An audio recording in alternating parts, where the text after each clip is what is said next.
merci de ces remerciements. Donc je suis Nicole Fernandez-Ferrer du Centre audiovisuel Simone de Beauvoir et je vais vous parler assez brièvement en quelque sorte. On avait appelé ça histoire de la vidéo, mais ça ne va pas être une histoire, ce serait beaucoup trop long. Donc je vais donner quelques points, indications sur ce qui a pu se passer par rapport à l'arrivée des machines vidéo et du mouvement féministe gay lesbien. Donc j'ai appelé ça des machines et des bandes vidéo parce qu'à l'époque c'était des bandes.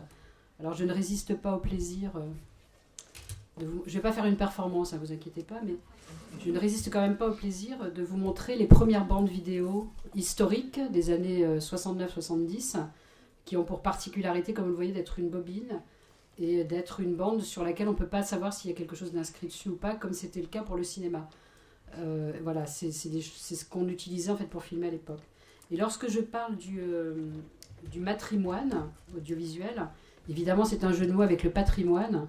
Alors comme on en avait un petit peu marre d'entendre parler de patrimoine, donc de patrimoine, pater, père, etc., on a inventé le joli mot de patrimoine, et il n'y a que nous que ça fait rire, mais voilà.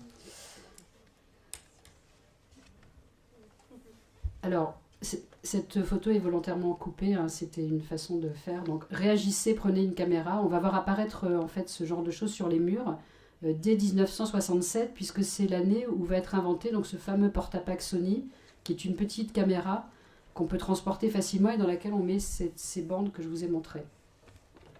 Et voici une des premières publicités que je trouve charmante, voilà, pour lancer le porte-à-pack de Sony.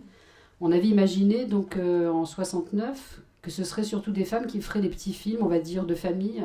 Vous savez, un petit peu comme quand on filme des fêtes religieuses, des fêtes familiales. Et ce fameux équipement, donc avec cette jeune femme qui porte ça avec beaucoup de style, c'est assez lourd là, ça a l'air comme ça très, très léger, elle a l'air très à l'aise, mais c'est vraiment pour la photo, c'est quand même assez lourd. En fait, ces caméras, elles vont être tout de suite en fait, prises en main par des militants activistes, notamment des féministes et notamment aussi les Black Panthers et également donc, des mouvements de libération comme le mouvement des Palestiniens. En Allemagne, d'ailleurs, va se créer à la même époque un groupe de vidéos qui va avoir pour devise « Faites votre propre télévision ». Et ça, on va le retrouver très souvent, c'est-à-dire que c'est aussi, la vidéo activiste, c'est aussi un contrepoint à ce qu'on peut montrer à la télévision.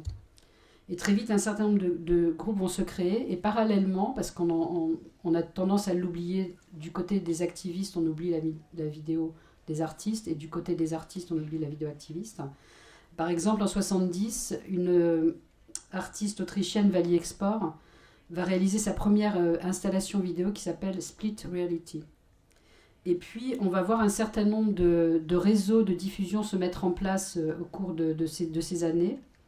Alors là, j'ai pris l'exemple de Je n'ai parle d'Angela Davis, puisque nous l'avons vu ici, donc on voit un petit peu un écran avec les différentes scènes du film. Mais il fallait encore pouvoir les montrer, ces vidéos, pas seulement les faire.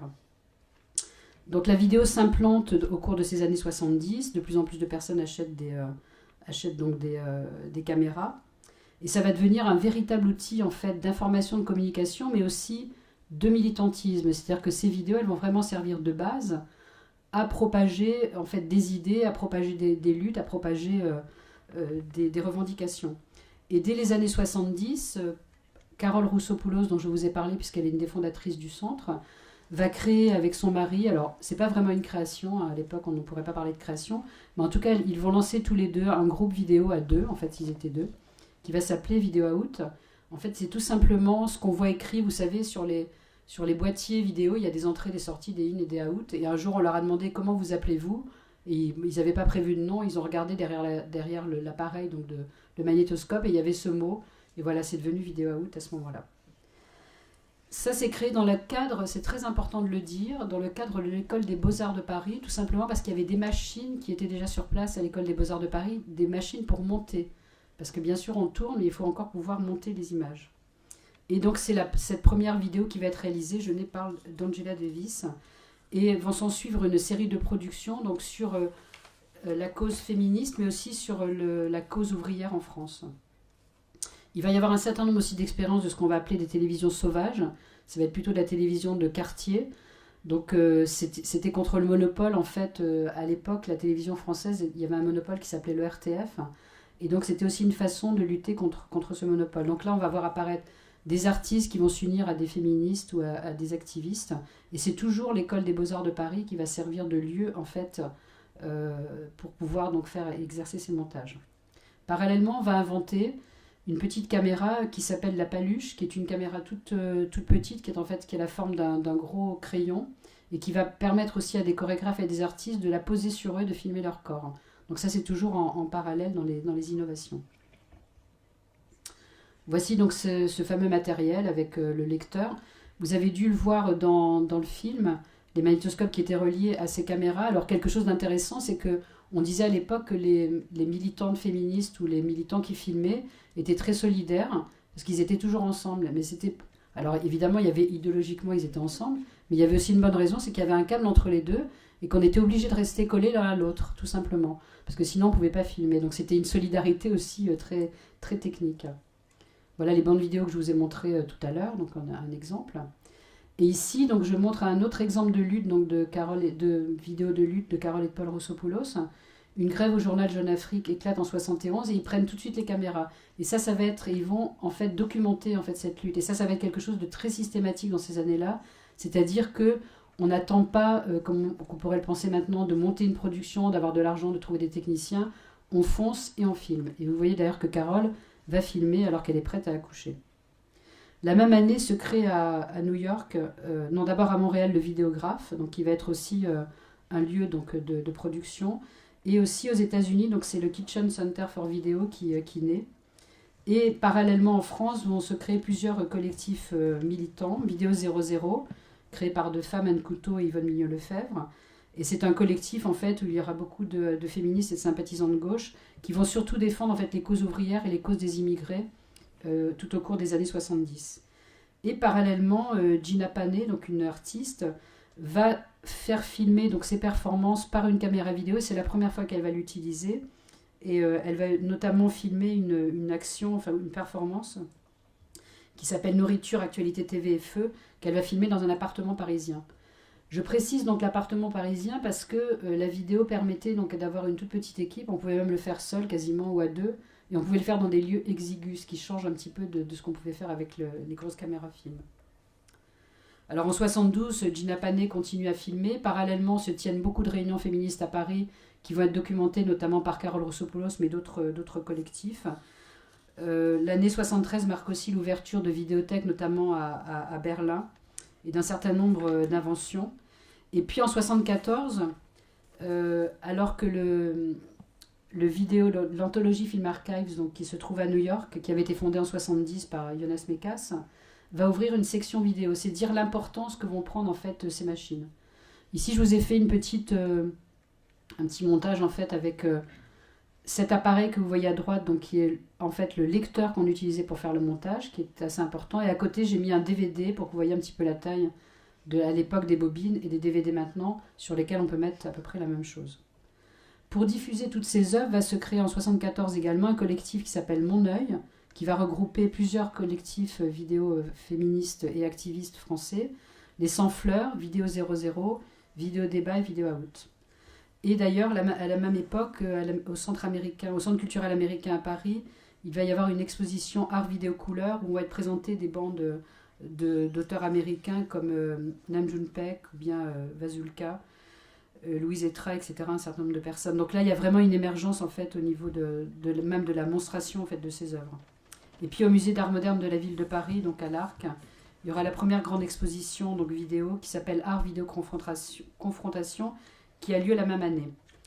Toujours parallèlement donc à ces artistes et à ces donc on a d'un côté les artistes si vous voulez qui font une espèce de ligne en fait de production, et de l'autre à côté vous avez les militants qui continuent à filmer. Mais les deux se rassemblent par l'utilisation des machines, et ça c'est très important, c'est-à-dire que les machines de montage, donc là encore une vidéo de cette époque-là, les machines de montage elles vont servir aux deux. Donc il y a vraiment en fait, on n'en parle pas très souvent, une collaboration en fait, qui va s'instaurer par le biais des machines. Là je prends l'exemple de Sois belle et tais-toi, qui est un film de Delphine Seyrig. Donc vous voyez la bande vidéo de l'époque, qui était une bande 1 pouce.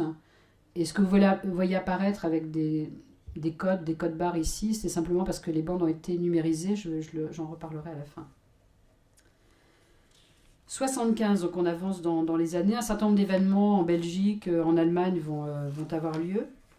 Et Jean-Luc Godard et Anne-Marie Miéville vont réaliser ce qu'ils ont appelé en vidéo 6x2 sur et sous la communication. Et ça, c'est très important parce que c'est aussi une critique de la communication telle qu'elle pouvait être justement mise en œuvre, notamment par la télévision française.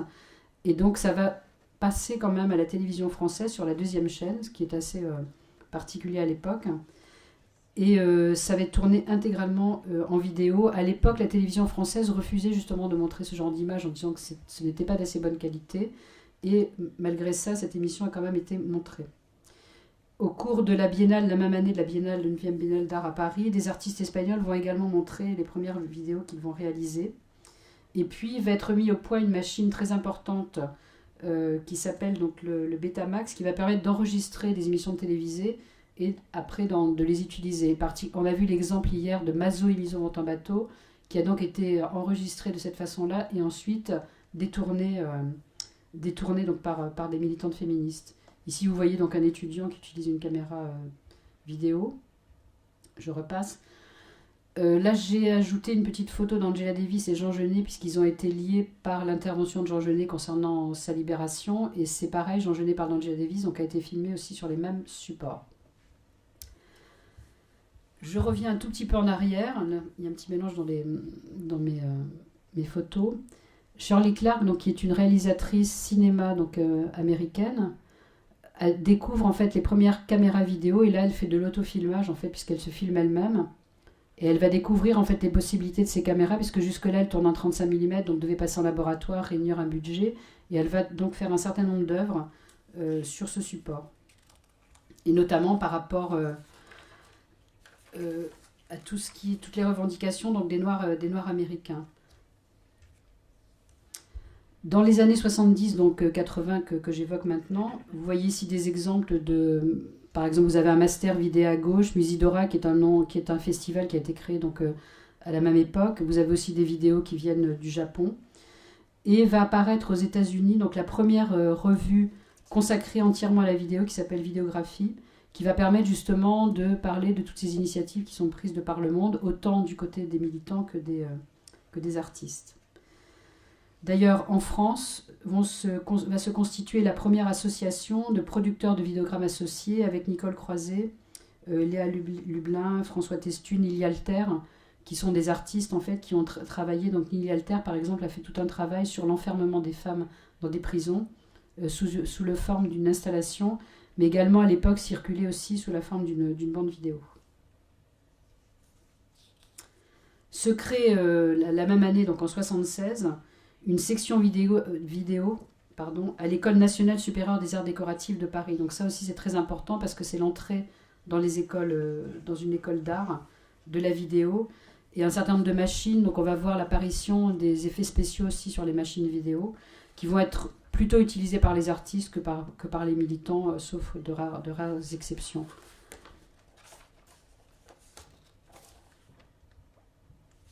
Voilà le festival dont je parlais, donc Musidora, qui est un festival donc, de films de femmes qui a eu lieu 2 années avant, 1974, il n'aura une seule édition, mais ensuite il va y avoir un certain nombre de programmes qui vont être rencontres bande vidéo par exemple, ou bien au centre américain, un certain nombre de femmes vont aussi montrer des films. Et puis il faudra attendre la fin des années 70 pour que ça devienne vraiment des événements avec une structure beaucoup plus stable.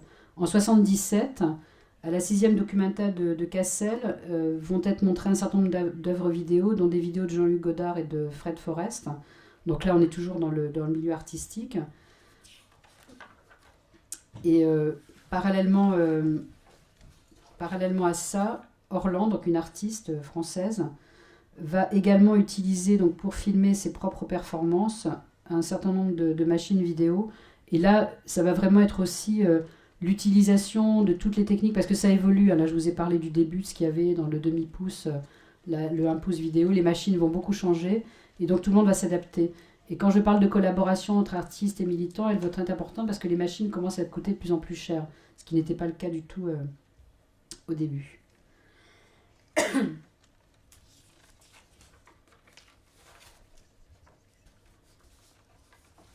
Alors là, un autre exemple en 75 d'une utilisation de la vidéo lors d'une manifestation de femmes à Hendaye. C'est une manifestation contre la condamnation à mort de militants en basque.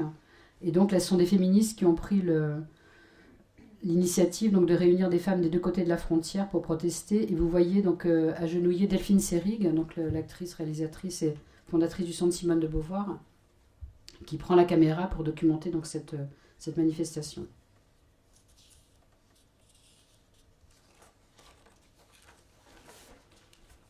Alors vous allez me dire que viennent faire des bobines 16 et 35 mm de cinéma au milieu. C'est pour dire que parallèlement, évidemment, on continue à utiliser du 16 et du 35 mm pour filmer. Le 16 étant plus réservé donc, à tout ce qui est cinéma documentaire ou à du cinéma militant, et le 35 à du cinéma plus commercial.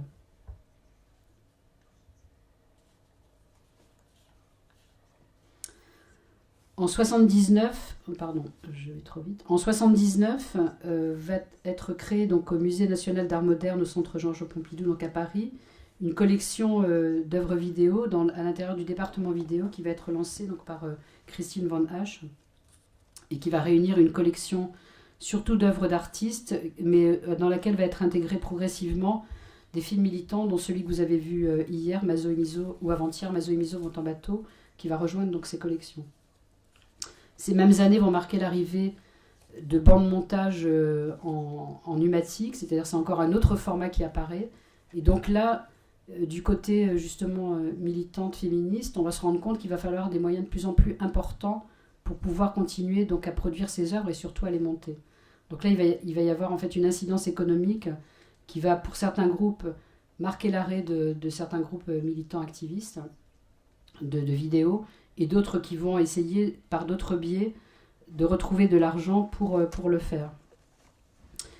Et c'est comme ça qu'on arrive donc en 1982 à la création du Centre du Visuel Simone de Beauvoir, qui va permettre, vous voyez ici les trois fondatrices devant un banc de montage, avec différents formats, qui va permettre donc de continuer en réussissant, grâce à de l'argent public, mais aussi de l'argent privé, mais surtout de l'argent public, de continuer à pouvoir produire et de continuer à pouvoir diffuser ses œuvres et à les reporter sur des nouveaux supports.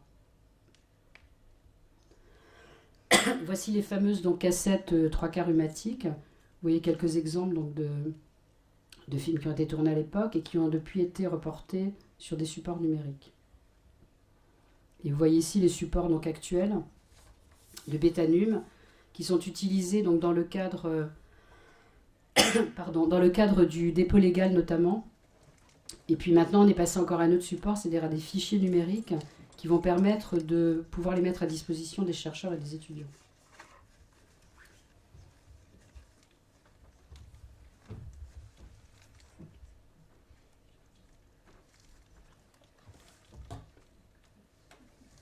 Excusez-moi.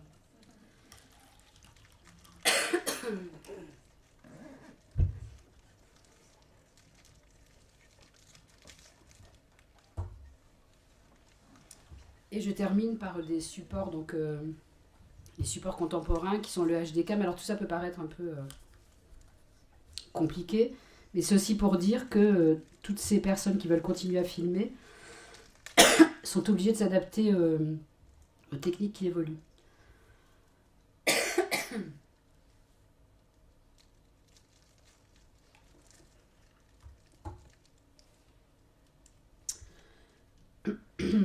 J'ai donc fait une saisie de notre site internet pour que vous voyez un petit peu ce qu'on peut trouver justement sur ces collections de films militants qui évidemment commencent aux années 70 mais sont aussi contemporains puisque vous voyez des films ici de 2013-2007.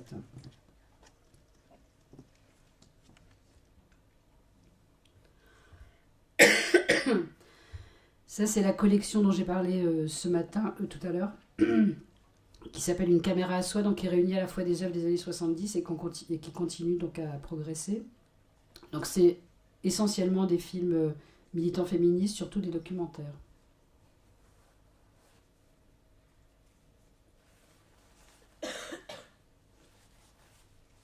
Alors pourquoi revient-on à 1919 tout d'un coup? C'est étrange. Non, vous voyez pas l'idée? puisqu'on parle de cinéma activiste et de cinéma féministe gay et lesbien. 1919 a marqué le premier film, en fait c'est un film muet, je ne sais pas si parmi vous il y en a qui l'ont vu. Non, vous ne le connaissez pas. Donc je le dirai pas en allemand parce que j'ai un très mauvais accent, en anglais aussi mais c'est plus facile, donc différent des autres. C'est un film donc, qui raconte une histoire d'amour entre deux hommes. Donc c'est pour dire qu'avant les années 70, il y avait déjà des films gays et lesbiens qui existaient. Et de la même façon, il y avait des femmes qui travaillaient ensemble à la caméra en 35 mm, comme Dorothy Arzner et Clara Bow, dès 1915. Donc vous voyez qu'il y a une continuité en fait dans l'histoire. La vidéo était une nouvelle technique qui va être appropriée par les militants, parce que comme je l'ai déjà expliqué, il n'y avait pas d'école, il n'y avait pas donc de formation. Vous voyez maintenant, quand on va dans une école de cinéma, on peut avoir des formations sur la façon de monter, la façon de filmer, la façon d'éclairer. À l'époque, ça n'existait pas. C'est ce qui explique aussi que les femmes ont pu s'emparer sans gêner donc les hommes qui possédaient certaines connaissances techniques, puisqu'ils ne les possédaient pas non plus. Elles ont vraiment pris cette brèche et elles se sont introduites dans cette brèche, tout comme les militants des Black Panthers ou palestiniens. Voilà, j'arrêterai là. Excusez-moi pour ma voix, je ne sais pas ce qui se passe, mais... Donc après, on pourra revenir en détail sur si vous avez des questions.